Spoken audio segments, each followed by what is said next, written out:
Basahin natin to guys. Kung mabasa ko, nang ilagay natin doon sa tindahan ni Lolay.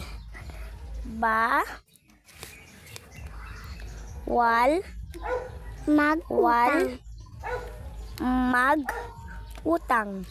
Tara guys, lagay na natin siya. Lang guys.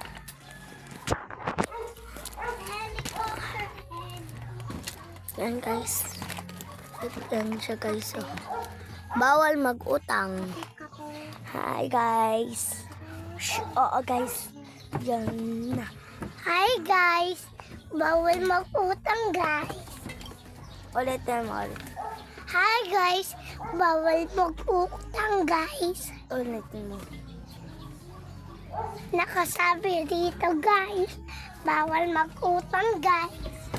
Guys. Ito siya guys. Ang naglagay guys. Oh, hindi ako yun. Aling-aling yun guys. Si Aling-aling. Siya yan guys. Si Aling-aling yun guys. Siya yan ang aling-aling. Balat sibuyas. Hindi ako.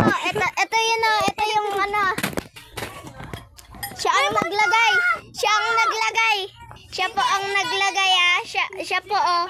Ayan po oh. Ayan po oh.